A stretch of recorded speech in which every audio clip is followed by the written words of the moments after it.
মেয়ে তুমি আবার কথা বলছো কেন? সম্মানিত দিনী বোন, 4টা কাজ করেন জান্নাত পেয়ে যাবেন। 4টা কাজ করেন জান্নাত পেয়ে যাবেন। 1, 5 ওয়াক্ত সালাত। 2, রমজান মাসের সিয়াম। 3, স্বামীকে মেনে চলা, তিতা লাগলেও মিঠা লাগলেও। 4, জেনায় লিপ্ত হবেন না, জান্নাতের সব দরজা খোলা। সম্মানিত দিনী ভাই বোন, রাসূল সাল্লাল্লাহু আলাইহি ওয়াসাল্লাম বললেন, কেউ যদি মা চলার দোয়া করে, ইউনূসের দোয়া, যদি ইউনূস আলাইহিস সালামের দোয়াটা করে, লা ইলাহা ইল্লা আনতা সুবহানাকা ইন্নী কুনতু মিনাজ জালিমিন, তাহলে ও যেই বিষয়ে দোয়া করুক না কেন কবুল হয়ে যাবে। যেই বিষয়ে দোয়া করুক না কেন কবুল হয়ে যাবে।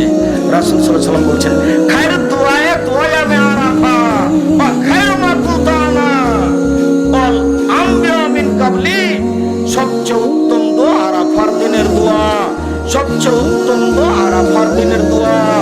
সবচেয়ে উত্তম দোয়া যেটা আমি বলেছি, সবচেয়ে উত্তম দিয়ে যেটা সকল নবী বলেছেন, যা সকল নবী বলেছেন, যেটা আমি বলেছি, যেটা আরাফার মাঠের দোয়া। লা ইলাহা ইল্লাল্লাহু ওয়াহদাহু লা শারীকা লাহু লাহুল মুলকু ওয়া লাহুল হামদু ওয়া হুয়া আলা কুল্লি শাইইন কাদির। এটা হলো সবচেয়ে উত্তম দোয়া। সুবহানাল্লাহি ওয়া বিহামদিহি সুবহানাল্লাহিল আযীম, এটা হলো সবচেয়ে ভারী উত্তম তাসবিহ। সুবহানাল্লাহি ওয়া আলহামদুলিল্লাহি ওয়া লা ইলাহা ইল্লাল্লাহু আকবার, এটা হলো সবচেয়ে উত্তম তাসবিহ। একটু এবার সিরিয়াল দেন। এই ছেলে, 2 মিনিট সিরিয়াল দাও তো। 1, জুমার দিন আসরের পরে দোয়া কবুল হয়। 2, রাতের 3 ভাগের 2 ভাগ পার হওয়ার পরে দোয়া কবুল হয়। 3, দুপুরে সূর্য ঢোলার সাথে সাথে দোয়া কবুল হয়।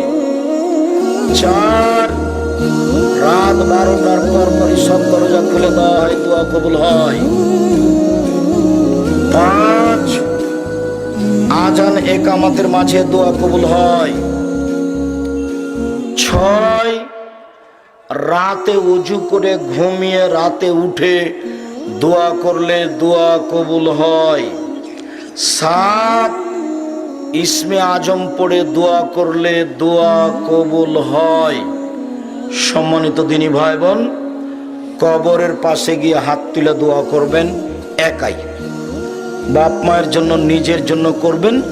দোয়াটা গিয়ে পড়বেন আগে, আসসালামু আলাইকুম আহলাদ দিয়ারে মিনাল মুমিনিনা ওয়াল মুসলিমিনা ওয়া ইন্না ইনশাআল্লাহু বিকুম লালাহিকুনা নাসআলুল্লাহা লানা ওয়া লাকুম আল আফিয়া। এটা বলবেন কবরের পাশে গিয়ে প্রথমে। এটা বলবেন না। কোনটা?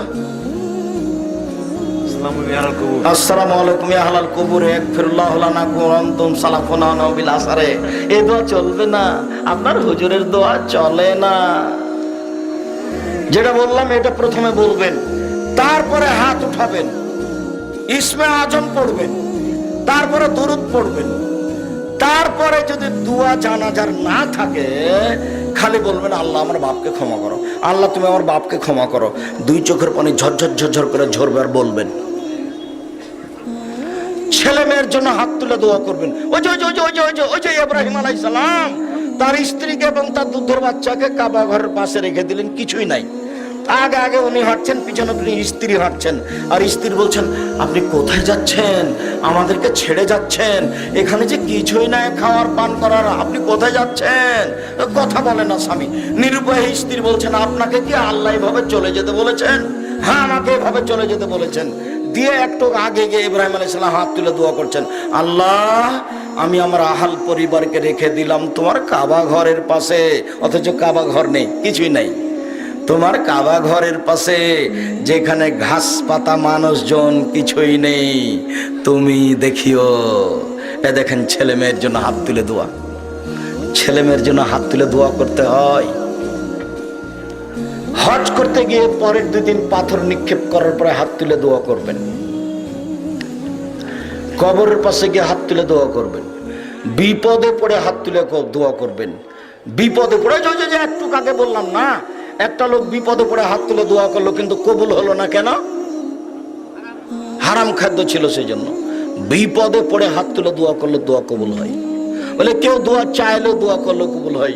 তখন আবার মসজিদে দোয়া চেয়েছে, সবাই মিলে শুরু করে দিয়েছে। এটা আবার হবে না। মানুষের হিংসা খুব খারাপ জিনিস। আমি আপনাকে মহিমগঞ্জ চন্দন পাটের কথা বলি।